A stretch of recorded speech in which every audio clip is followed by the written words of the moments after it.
زیادہ. تو مجھے کرسی پہ بیٹھنے کی عادت نہیں ہے، نہ دفتر میں نہ گھر میں. میں زمین پہ بیٹھنے والا آدمی ہوں. گھر میں اس طرح کا تخت ہے. 18 اگست سے میری طبیعت خراب ہے، اور ایسی خراب تھی کہ میں خود سے کروٹ بھی نہیں لے سکتا، اور بہت زیادہ طبیعت متاثر رہی. اور کسی طبیعت کی خرابی میں آخری جو یہ زمانہ ہے، اس میں ہمارے عظیم بھائی کا حادثہ پیش آ گیا، تو اس سے جو تھوڑی بہت مرمت ہوئی تھی اور کچھ بہتری آئی تھی، وہ پھر نیچے کی طرف چلی گئی. تو میں کل سارا دن اور پرسوں بھی شام کا کافی بڑا حصہ عشاء کے بعد تک کرسی پہ یہاں بیٹھا رہا، تو میرے پیر پہ بہت زیادہ ورم آ گیا، اور پیر پہلے سے متاثر ہے، ورم تھا پہلے بھی، لیکن وہ بہت زیادہ بڑھ گیا.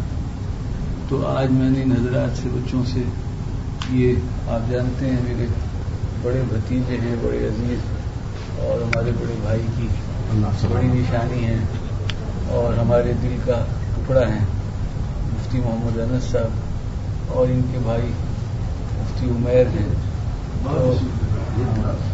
تو ان حضرات سے میں نے درخواست کی کہ میرے گھر پہ جس طرح سے میں تخت کے اوپر بیٹھ جاتا ہوں اور پیر اوپر کر لیتا ہوں، تو اگر ایسا آپ سہولت سے انتظام کر دیں تو ان کا کوئی مسئلہ نہیں ہے. تو میں اس مجبوری میں، ورنہ میں نیچے آپ ہی کے ساتھ بیٹھتا ہوں، لیکن یہ کہ کھڑا ہونا، بیٹھنا، یہ میرے لیے ابھی ذرا دشوار ہے.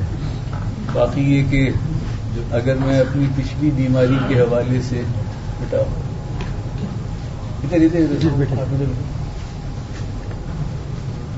کہ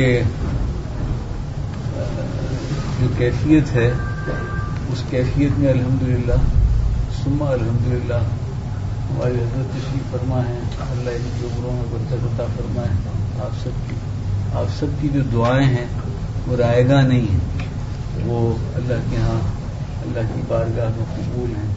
تو الحمدللہ صحت کے حوالے سے بھی نسبتاً میں بہتری کی طرف چل رہا ہوں اور اچھائی کی طرف چل رہا ہوں. دواؤں کا استعمال مسلسل ہے، اور وہ دن میں سے صبح سے شروع ہوتا ہے، اور رات یہاں تاخیر ہو گئی. کچھ مہمان ایسے تھے جن کے سامنے بچہ جو ہے مجھے دوا نہیں دے سکا، تو وہ دواؤں کا سلسلہ رات کو جا کے 1:15 بجے ختم. حالانکہ میں فارغ تھا، لیکن وہ دوائیں باقی اس کے لیے جاگنا پڑا. تو 1:15 بجے جا کے وہ سلسلہ مکمل ہوا، تب جا کے میں لیٹا. میں آپ سب حضرات کا مشکور ہوں، ان بچوں کی طرف سے بھی، اپنی طرف سے بھی، جامعہ کی طرف سے بھی، کہ اللہ تعالیٰ آپ کو جزائے خیر دے کہ آپ نے اس مشکل گھڑی میں ہماری ہمت بلند کی، ہمیں صبر کی تلقین کی. آپ چل کر یہاں تشریف لائے، اس سے ہمارے حوصلے، ہماری ہمت میں بہت اضافہ ہوا، اور ہمیں بڑی خوشی ہوئی. اور ہمیں اپنے بڑوں کی جو یہ خدمات ہیں ان کا بھی ایک اندازہ ہوا کہ ان حضرات نے، خصوصاً ہمارے والد ماجد نور اللہ مرقدہ، اور پھر ہمارے بھائی، عظیم بھائی شہید رحمۃ اللہ علیہ، انہوں نے اس بہت مختصر سے وقت میں، آپ جانتے ہیں کہ وہ 5 سال کے لگ بھگ امریکہ میں رہے، پھر 10 سال کے لگ بھگ ملیشیا میں رہے. حضرت والد صاحب رحمۃ اللہ علیہ کے وصال کے بعد ہم ان کے پاس حاضر ہوئے اپنے مشورے کے بعد، اور وہاں وہ جس انداز میں زندگی گزار رہے تھے اور جس طرح کی سہولتیں انہیں حاصل تھیں، یہاں بڑے بڑے خوشحال لوگوں کو بھی حاصل نہیں. وہ وہاں کی انٹرنیشنل یونیورسٹی کے اندر پروفیسر تھے. ہمارے یہاں تو معلم کو اور استاد کو ہماری یہ بدقسمتی ہے، قومی بدقسمتی ہے کہ کوئی اہمیت نہیں دی جاتی. دنیا میں ایسا نہیں ہے. دنیا کے اندر معلم کو، ہمارا تو دین ہمیں سکھاتا ہے. آپ صلی اللہ علیہ وسلم نے فرمایا انما بعثت معلما، مجھے تو معلم بنا کر بھیجا گیا. لیکن آج ہمارے معاشرے کے اندر ایک اسکول ماسٹر جو ہے پرائمری کا نرسری کا اپنا تعارف کراتے ہوئے شرماتا ہے. میں آج صبح ہی قصہ سنا رہا تھا کہ آپ نے نام سنا ہوگا، ایک نام ہے اخبارات کے اندر ان کے کالم آتے ہیں، مستنصر حسین تارڑ، کتابیں بھی انہوں نے لکھی ہیں، دنیا دار آدمی. تو ان کا میں نے ایک زمانے میں ایک کالم پڑھا تھا کہ میں اپنی کسی تعلیمی سلسلے میں مجھے حکومت کی طرف سے اٹلی بھیجا گیا، تو میں اٹلی چلا گیا. وہاں پر مجھے آنے جانے میں مشکل تھی، تو میں نے ایک موٹر سائیکل خرید لی اور تاکہ مجھے آنے جانے میں سہولت ہو. تو ایک دفعہ ایک سگنل سے پر میرا جو ہے میں نے جلدی میں سگنل کراس کر لیا جبکہ وہ ریڈ تھا، تو پولیس آگے کھڑی ہوئی تھی، میرا چالان کر دیا اور مجھے مجسٹریٹ کی عدالت کے اندر تاریخ بتا دی کہ فلاں دن آپ کو حاضری دینی. تو ظاہر ہے میں تو اجنبی تھا اور میرے لیے اس کے علاوہ کوئی چارہ نہیں تھا. میں مجسٹریٹ کی عدالت میں چلا گیا، وہاں گیا تو وہاں جج بیٹھے ہوئے تھے اور ان کے سامنے لوگ بیٹھے ہوئے تھے، کافی مجھے رش تھا. تو جب میرا نمبر آیا تو انہوں نے مجھ سے کہا کہ آپ کون ہیں؟ میں نے بتایا میں پاکستانی ہوں، پاکستان سے آیا ہوں. آپ یہاں کیا کرتے ہیں؟ میں نے کہا کہ میں تعلیم کے شعبے سے وابستہ ہوں، معلم ہوں، ٹیچر ہوں، اسی کے سلسلے میں آیا ہوں. لیکن میرے ابھی الفاظ مکمل نہیں ہوئے تھے کہ سارے جج اور سارا مجمع کھڑا ہو گیا. میرے ادب اور احترام میں آپ معلم ہیں، ٹیچر ہیں. تو اسی وقت انہوں نے مجھے وہ میرا چالان ختم کر دیا اور کہا کہ آگے آئندہ خیال رکھیے. یہ دنیا میں آج بیرونی دنیا میں معلم کا معاملہ یہ ہے. تو ہمارے بڑے بھائی رحمۃ اللہ علیہ وہاں پروفیسر تھے، وہاں کا وزیر اعظم ان کا احترام کرتا تھا، وہاں کے وزراء ان کا احترام کرتے تھے. وہاں کی تقریبات کے اندر بڑی تقریبات، سرکاری تقریبات میں ان کو بطور مہمان خصوصی بلایا جاتا تھا. وہ بہت پرآسائش اور بہت بہترین زندگی. میں خود گیا، میں نے ان آنکھوں سے دیکھا جو گھر وہاں ان کو یونیورسٹی کی طرف سے ملا ہوا تھا، یہاں بڑے سے بڑے خوشحال آدمی کے پاس نہیں ہے. ایسے گھر میں وہ رہتے تھے. ان کو جو سواری اور گاڑی یونیورسٹی کی طرف سے ملی ہوئی تھی، یا بڑے سے بڑے مالدار آدمی، اور 100% مینٹیننس کے ساتھ تمام پیٹرول اور کمپنی کی طرف سے. وہاں کا نظام یہ ہے کہ جیسے ہی اتنا میٹر ہو جائے گا تو فوراً کمپنی سے فون آ جائے گا، گاڑی میں الارم بجنا شروع ہو جائے گا، اب آپ کو گاڑی کمپنی ملے گی. اور کمپنی سے مینٹیننس ہو، اس کا آئل، پانی، پیٹرول، فلانا ٹماٹر سب. میں نے اس گاڑی کے اندر اپنے بھائی کے ساتھ سفر کیا. پورا ساری میں نے ان سے درخواست کی کہ ابا جان تو اللہ کی چھوڑیے، اتنا بڑا ادارہ ہے، میں کمزور ہوں، میں اتنی بھاری ذمہ داریاں میرے کندھوں پہ ہیں. میری آپ سے درخواست ہے کہ آپ واپس تشریف لائیں. یہ بچے انس بھی وہاں ماشاءاللہ حدیث پڑھاتے تھے، عمیر بھی وہاں ایک دینی ادارے میں حدیث پڑھاتے تھے. اور ان دونوں کا اپنا بہت شاندار عالیشان بزنس تھا. پڑھانے کے بعد وہ ساری جگہ جا کے میں نے اپنی آنکھوں سے دیکھی، میں نے سنی نہیں ہے کسی سے. ان کے اپنے دونوں کے گھر الگ الگ، بھائی کا گھر الگ، انس کا گھر الگ، عمیر کا گھر الگ، بھائی کی گاڑی الگ، انس کی گاڑی الگ، عمیر کی گاڑی، سب مستقل. نہایت سہولت، نہایت امن، چین، سکون. یہ تماشے یہاں ہیں ہمارے ملک میں، کوئی ذرہ برابر گرد و غبار نہیں. کوئی روز آنا. ہماری والدہ محترمہ کے لیے خصوصی دعا فرمائے، اللہ تعالیٰ ان سے عافیت عطا فرمائے، ہماری سروں پہ ان کا سایہ سلامت رکھے. وہ 2 دفعہ وہ تشریف لے گئی. وہ کہتی تھی مجھے آ کے بیٹا 4 بجتے ہیں بارش شروع ہو جاتی ہے، گھڑی ہے 3:60 4 بجتے ہیں بارش ہو جاتی، پورا ملک ہرا بھرا، نہایت خوبصورت، نہایت عالیشان، مسلمانوں کا بظاہر نظم وہ نہایت مولانا ادھر تشریف ادھر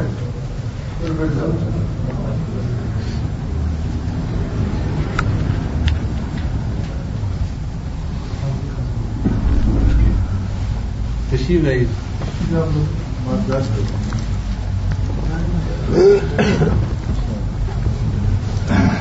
تشریف لائیے. مولانا اوپر نہیں، مولانا محمد زید صاحب ذرا جگہ دے دو بھائی. مولانا محمد زید صاحب آپ برابر میں، مولانا سلیمان صاحب کے برابر. آپ حضرات بھی آگے بھائی. مفتی صاحب آگے قریب آئیے. آپ بھی بھائی، آپ بھی قریب آئیے. جزاکم اللہ. میں ایک چھوٹا سا واقعہ سنا رہا تھا، اس کو اگر اجازت ہو تو.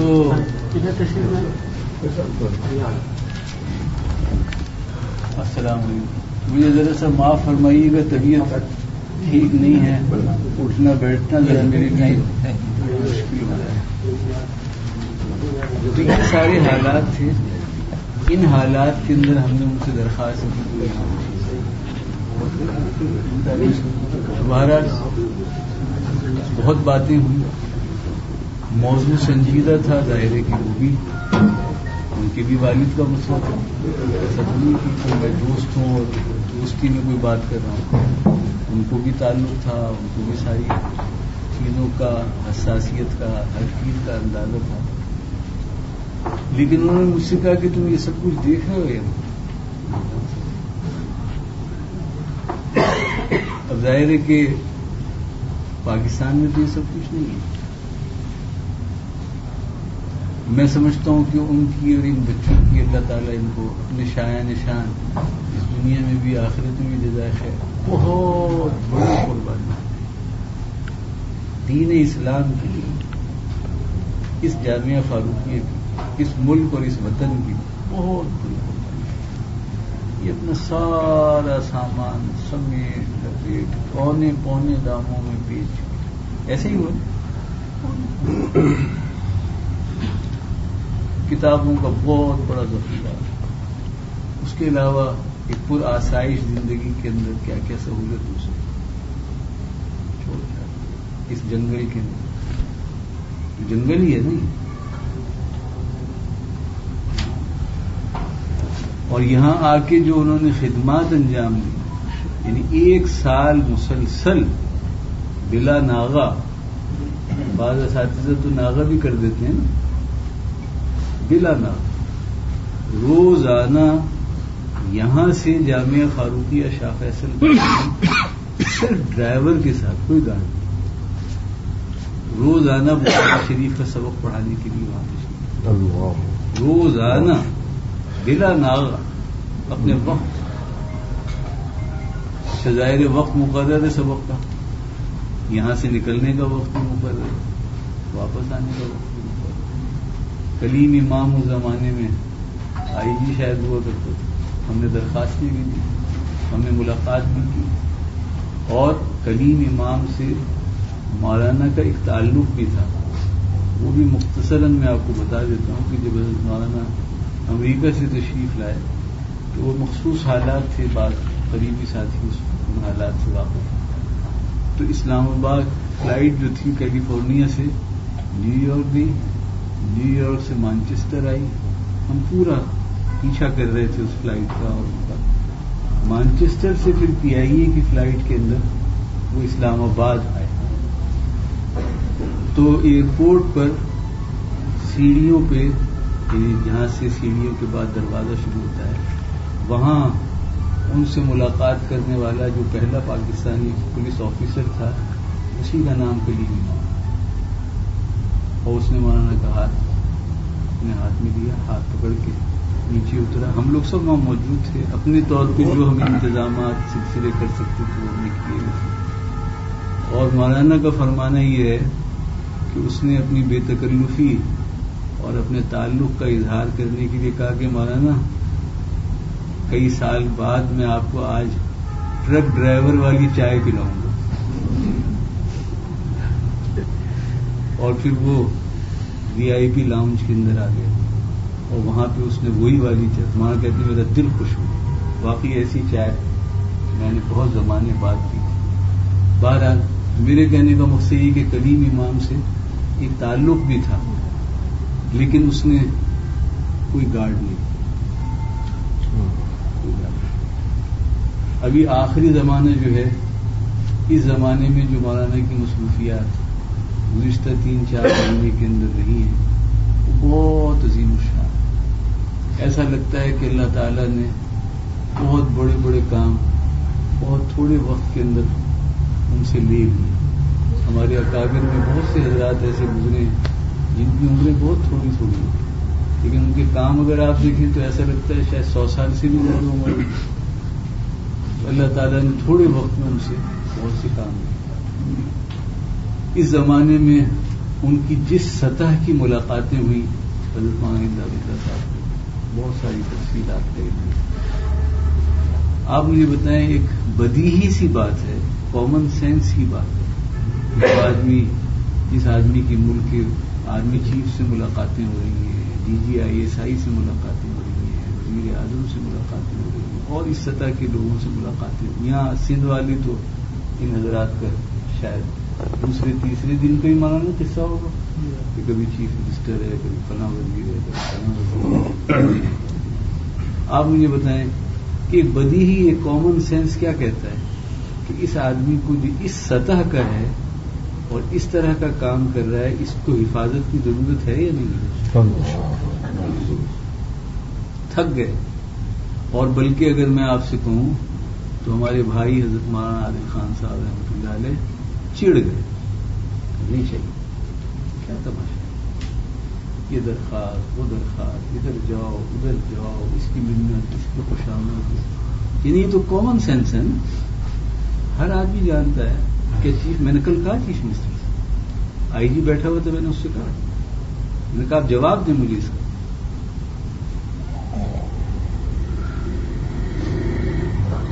اب آپ مجھے بتائیں کہ وہ دارالعلوم کراچی تشریف لے گئے. ان کی مولانا تقی فلانی صاحب دامت برکاتہم صرف ٹیلی فون موبائل پہ نہیں ٹیلی فون پہ بات اپنی آمد کے بعد. اچھا ظاہر ہے کہ ٹیلی فون کو ٹریس کرنا کسی شخص کا کام نہیں ہے. کوئی شخص نہیں ٹریس کر سکتا اس کو کوئی ادارہ ٹریس کر سکتا. اس کے علاوہ مولانا کے دارالعلوم جانے کا کسی کو علم نہیں. تو اب مولانا وہاں گئے ہیں اور وہاں سے واپس نکلے ہیں اور واپس نکل کر راستے میں حضرت مولانا امداد اللہ صاحب دامت برکاتہم سے ان کو فون پر اچانک بغیر کسی شیڈول یہ تھا کہ انہیں واپس یہاں آنا ہے. بات ہوئی اور مولانا امداد اللہ صاحب سے انہوں نے کہا کہ میں آپ کے پاس بنوری ٹاؤن آ رہا ہوں. اور بچہ جو ہے عمیر ساتھ تھا. تو اگلے دن صبح 10 بجے یعنی اتوار کو صبح 10 بجے حضرت مولانا محمد طیب صاحب جامعہ امدادیہ فیصل آباد کے محتمم ان کو تشریف لانا تھا اور ان کے صبح کے ناشتے کا یہاں نظم تھا. تو بھائی نے عمیر سے کہا کہ بیٹا ہم لوگ تو وہاں جنگل میں رہتے ہیں وہاں پہ فوری طور پر اسباب کا انتظام مشکل ہوتا ہے تو آپ ایسا کریں کہ کل ناشتے کے لیے کچھ سامان یہیں سے لے لیتے ہیں تاکہ کل صبح پریشانی نہ ہو. تو وہاں راستے کے اندر اچھا بنوری ٹاؤن جانے کا فیصلہ پہلے سے نہیں تھا دارالعلوم میں بھی نہیں تھا نکلنے کے بعد بھی نہیں تھا. بالکل اچانک راستے میں مولانا سے بات ہوئی. انہوں نے کہا کہ ٹھیک ہے میں آپ کے پاس آ رہا ہوں. اور راستے میں جو ہمارا وہ شاہ فیصل کا علاقہ ہے شمع شاپنگ سینٹر جہاں ہے جہاں سے دارالعلوم کی طرف سے آتے ہیں سیدھے وہاں اور پھر سے پھر شاہ فیصل کے تو وہ جو بازار ہے وہاں ابھی میرے خیال سے 1 ہی مہینہ ہوا ہوگا وہ رحمت شیری کی دکان کھلی ہے. تو یہ دارالعلوم سے آ رہے ہیں تو دارالعلوم رحمت شیری اس طرف ہے اور یہ دارالعلوم سے آ رہے ہیں تو یہ اس سڑک پر ہے. یہ بیچ میں 2 سڑکیں عبور کر کے رحمت شیری میں جانا ہے. تو عمیر نے ڈرائیور ساتھ تھا، تو ان حضرات نے رحمت شیری کے بالمقابل گاڑی پارک کی اور عمیر نکل کر دکان میں گئے سامان لینے کے لیے، اور وہاں جا کے انہوں نے جو سامان جو چیزیں لینی تھی وہ سب لے لی. یہ پیمنٹ کر رہے تھے، ایسے تھا بیٹا، پیمنٹ کر رہے تھے. انہیں فائر کی آواز آئی. جو حالات ہیں، جو نوعیتیں ہیں، ہر آدمی، میں بھی، آپ بھی، کوئی بھی فائر ہو، میری گاڑی باہر کھڑی ہوئی ہو تو جائے گا، میرے بیوی بچے اس میں بیٹھے ہوئے تو میں کیا کروں گا؟ میرا پہلا رد عمل کسی کا بھی، ہم میں سے ہر ایک کا کیا ہوگا؟ فوراً جا کے دیکھو گے کیا ہوگا. یہ بھی بیچارے فوراً بھاگے، ایک سڑک عبور کی، پھر دوسری سڑک عبور کی، اور گاڑی جو کھڑی تھی وہاں جا کے دیکھا تو ڈرائیور جو ہے وہ اس طرح سے اس کا سر پیچھے لگا ہوا تھا، تو یہ سمجھ گئے. اس کے بعد انہوں نے پیچھے دیکھا کہ بھائی جو ہیں وہ نیچے جھکے ہوئے. اب ڈرائیونگ سیٹ کے اوپر ڈرائیور بیٹھا. اللہ تعالیٰ اس کی ہمت میں اور اضافہ فرمائے کہ انہوں نے، اچھا آپ کو معلوم ہے جب آدمی ڈیڈ ہو جاتا ہے تو وہ بھاری ہو جاتا ہے، اس کو ڈرائیونگ سیٹ سے دوسری سیٹ کے اوپر منتقل کیا ہے اور خود ڈرائیونگ سیٹ پہ بیٹھ کے جس طرح جتنی جلدی ممکن تھا یہ فوراً ہمارے قریب فوجی فاؤنڈیشن ہاسپٹل ہے وہاں لے کے گئے. جیسے ہی یہ واقعہ ہوا ہے مجھے فوراً انس کا فون آ گیا، رکا چجان ابو کی گاڑی پہ فائرنگ ہوئی بس. اور اس کے بعد پھر میں تو بستر پہ پڑا ہوا تھا اور میرے اندر تو میری حالت تو ایسی تھی کہ میں خود سے بیٹھ بھی نہیں پاتا تھا. میں نے فوراً جہاں اپنے بیٹے کو، حماد میرا چھوٹا بیٹا، وہ میری دوائیں لینے کے لیے بازار گیا تھا، سب سے پہلے میں نے اس کو فون کیا، بلکہ اس کو شاید مجھ سے پہلے، میرے فون سے پہلے فون آ گیا تھا. تو وہ بیچارہ گاڑی لے کے دوڑا اور اسے کہا جائے وہاں فوجی فاؤنڈیشن قریب ہی ہے وہاں سے. وہاں پہنچا تو یہ گاڑی جو عمیر والی تھی، مولانا والی، وہ اندر داخل ہو چکی تھی اور اس کے پیچھے یہ بھی پہنچ گیا. اور اس کے بعد پھر جو ہے وہ آپ یہ سمجھیں کہ وہاں ڈرائیور تو شہید ہو چکا تھا، اس کا تو معاملہ مکمل ہو گیا تھا. مجھے حماد نے وہاں سے فون کیا اور بتایا کہ ابو آپ بالکل پریشان نہ ہو، بالکل فکر نہ کریں، میں بس ابھی تھوڑی دیر میں واپس آتا ہوں. تو اس سے نے بعد میں مجھے بتایا کہ میں نے جو آپ کو یہ فون کیا تھا اور یہ بھی بتایا کہ ہم لیاقت نیشنل شفٹ کر رہے ہیں. تو اس نے کہا کہ میں نے آپ کو فون اس لیے کیا تھا کہ میں نے تایا ابو کے جب ہم شفٹ کر رہے تھے تو انہوں نے آنکھیں کھولی تھی، تو مجھے تسلی ہو گئی کہ ہم ہسپتال تک پہنچ جائیں گے. شفٹ کر رہے ہیں لیاقت نیشنل ایمبولینس کے اندر، وہاں پہنچے، ایمرجنسی کے اندر ڈاکٹر جب آئے تو جو گولی لگی ہے ادھر سے نکلی ہے اور ایک ادھر سے نکلی ہے اور اضافی بھی انہوں نے کچھ استعمال کیا. بہرحال وہ اللہ کے ہاں چلے گئے. میں کیونکہ ہمارے بہت سے ساتھی ایسے ہیں جن کی یہ خواہش تھی کہ پوری بات ہمیں بتا دی جائے. میں خود بھی اتنا متاثر ہوں اس حادثے سے، تو خاص طور پر، اور اس سے پہلے 18 اگست، آج شاید 12 یا 13 اکتوبر، تقریباً 2 مہینے ہو گئے. یہ سب حضرات جانتے ہیں کہ میں گھر سے جامعہ نہیں گیا ہوں، میں مسجد نہیں گیا ہوں. میرے لیے چلنا پھرنا، اٹھنا بیٹھنا سب کچھ ممکن ہی نہیں تھا. تو یہ حادثہ ہو گیا. تو ساتھیوں کی کچھ خواہش تھی کہ یہ ساری تفصیل ہمارے سامنے آپ تھوڑی سی بیان کر دیں، ورنہ میں اتنی لمبی بات کرنے پر سے کہا جائے اپنے آپ کو قادر نہیں پاتا. میں نے اپنے کو جبر کر کے اور اسے کہا جائے مشکل سے آپ کے سامنے سب کچھ بیان کیا ہے. آپ سے درخواست سے دیکھیے وہ تو اللہ کے یہاں چلے گئے اور وہ مقام جو اللہ نے ان کو عطا فرمایا ہے وہ ہر کس و ناقص کو اللہ تعالیٰ عطا نہیں فرماتا. اپنے جو بہت منتخب ترین بندے ہوتے ہیں، شہادت اتنا بڑا رتبہ ہے، اس کی تفصیلات آپ سب جان رہے ہیں. یہ وہ ہر ایک کو نہیں ملتی. اللہ نے ان کو عطا فرمایا, اللہ نے اپنے پاس بلا لیا. میرے لیے اس بڑے حادثے کے بعد جو دوسری بہت بڑی آزمائش تھی وہ میری والدہ محترمہ. میں ان کو کیسے بتاؤں, ان کو کیا بتاؤں. وہ حضرت والد صاحب سے کتنی چھوٹی ہوگی, 2 سال. آپ ان کی عمر کا اندازہ لگائیں. تو میرے لیے بہت بڑا مسئلہ تھا میری زندگی کا کہ میں ان کو کیسے بتاؤں. اللہ تعالیٰ نے دل میں کچھ باتیں ڈالی.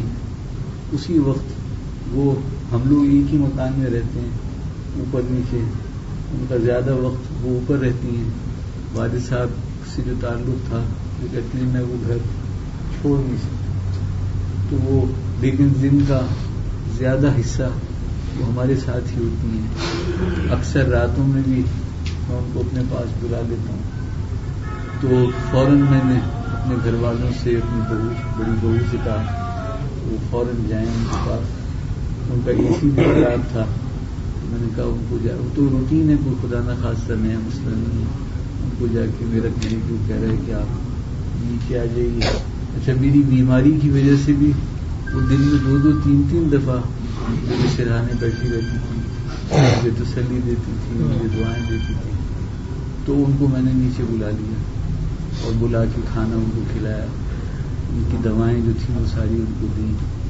اس کے بعد میں نے ہلکے سے انداز میں ان سے ذکر کیا کہ بھیا کی طبیعت ٹھیک نہیں چل رہی. پہلے بھی طبیعت خراب ہو گئی, اور پھر کچھ طبیعت آج خراب ہوئی. تو فرمانے نہیں مجھے ابھی لے چلو. میں نے کہا ابھی ممکن نہیں, میں بھی جاؤں گا, کل آپ کو میں اپنے ساتھ لے جاؤں گا. آج اب آپ آرام کریں. تو وہ الحمدللہ سو گئی. جب وہ گہری نیند سو گئی اور مجھے اندازہ ہو گیا کہ یہ بہت گہری نیند میں ہے, تو میں اپنی اہلیہ کو اور حماد کو لے کے اس طرف چلا. اور میں نے اپنی دونوں بہوؤں سے جو وہاں تھیں ان سے یہ کہا کہ جب آپ ایسا کرنا کہ فجر سے پہلے ان کے ناشتے کا انتظام کر لینا, کیونکہ نماز جنازہ 9 بجے ہے. ظاہر ہے کہ گھر سے تو پہلے لے جانا ہوگا, وقت تنگ ہے اور فاصلہ زیادہ ہے. کہیں خدا نہ خواستہ ایسا نہ ہو کہ پہنچنے میں ان کے تاخیر ہو جائے.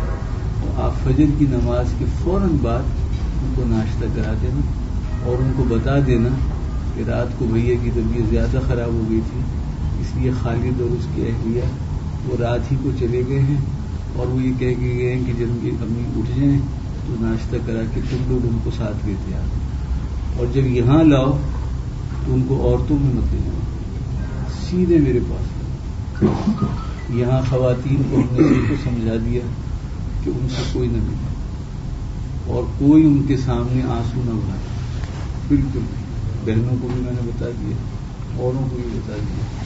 چنانچہ وہ ہمارے حساب سے جو وقت تھا الحمدللہ اس سے پہلے پہنچ گئیں اور سیدھی وہ میرے پاس ہی آئیں. اور آتے ہی انہوں نے فوراً کہ عادل کا کیا حال ہے. تو میں نے ان کو بتایا کہ ان کی طبیعت خراب ہو گئی تھی, رات کو کچھ زیادہ خراب ہو گئی تھی. تو میں اور گھر والے ہم لوگ رات کو آ گئے. آپ کو آرام میں خلل ڈالنا مناسب نہیں سمجھا آپ نے. تو ان کی طبیعت اتنی خراب ہوئی کہ اللہ تعالیٰ نے ان کو اپنے پاس بلا لیا. اللہ تعالیٰ نے ان کو جھٹکا سے لگا, اور پھر اس کے بعد میں نے ان کو فضائل سنائے آخرت کے, جنت کے, قبر کے. اور میں نے کہا دیکھیں میرا حال آپ کے سامنے 2 مہینے سے میں بستر میں پڑا ہوں, صبح شام آپ مجھے دیکھ رہی ہیں. اب ہمیں جینا ہے, اگر آپ روئیں گی اور صبر نہیں کریں گی تو میں کیسے جیوں گا, ہم لوگ کیسے جیئیں. ہم تو آپ کو دیکھ کے صبر کریں گے. اگر آپ نے ہمت ہار دی تو ہم تو کسی کام کے لیے نہیں. تو آپ سے میری درخواست ہے کہ آپ صبر کریں. ابا بھی تو چلے گئے نا اللہ کے یہاں, یہیں پر ہے. مجھے بھی جانا ہے, آپ کو بھی جانا ہے, سب کو جانا ہے. ہم نے شہادت کے حوالے سے, فائرنگ کے حوالے سے کوئی تذکرہ اب تک ان کے سامنے نہیں کیا, اور ان کو ہم نے یہی بتایا کہ وہ بیمار تھے, اللہ کے یہاں چلے گئے. اور آپ کو صبر کرنا ہے۔ تو کافی دیر میں ان کو سمجھاتا رہا اور وہ روتی رہی، اور ان کا یہ رونا اس حوالے سے بہتر تھا کہ غم ہلکا ہو جاتا ہے۔ اور پھر اس کے بعد میں کہا کہاں ہے وہ، مجھے دکھاؤ۔ تو پھر میں ان کو، خواتین کوئی نہیں تھی، کوئی نہ، میں ان کو لے کے پھر بھائی کے پاس گیا اور ان کے پاس بیٹھ کے جتنا رو سکتی تھی وہ رو لی، اور میں ان کو فضائل سناتا رہا، ان کو بتاتا رہا کہ وہ کہاں گئے ہیں، کس کے پاس گئے ہیں، وہ کیسا مہربان رب ہے، ساری بات۔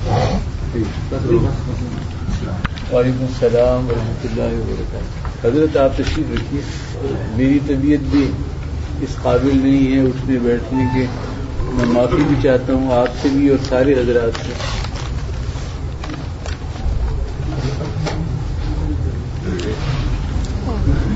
تو بھائی آپ حضرات سے درخواست ہے کہ آپ ان کے سارے ثواب کے لیے جتنا زیادہ سے زیادہ اہتمام فرما سکیں، جتنی زیادہ سے زیادہ ان کا جو مقصد تھا، مشن تھا، اللہ تعالیٰ اس کو کامیاب فرمائے۔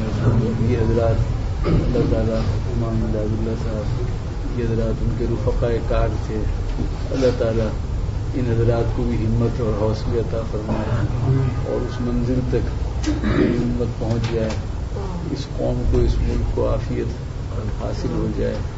آپ حضرات اللہ تعالیٰ سے دعا بھی فرمائیں کہ اللہ تعالیٰ اپنے فضل سے ان کی کامل مغفرت فرمائے، ان کے درجات بلند فرمائے، جنت الفردوس میں اعلیٰ مقام عطا فرمائے۔ ایک دفعہ سورہ فاتحہ اور 3 دفعہ سورہ اخلاص پڑھ کر ان کو ایصال ثواب کر دیں۔ آپ سب اپنے لوگ ہیں، ہمارے ہاں ہاتھ اٹھا کر دعا مانگنے کا طریقہ نہیں ہے، تو بعض لوگ آتے ہیں وہ اس کو بہت ضروری سمجھتے ہیں، کیونکہ میں یہاں جو دیکھ رہا ہوں وہ اپنے مانوس چہرے ہیں۔ سورہ فاتحہ پڑھیں اور 3 دفعہ سورہ اخلاص پڑھ کر ان کو ایصال ثواب کریں۔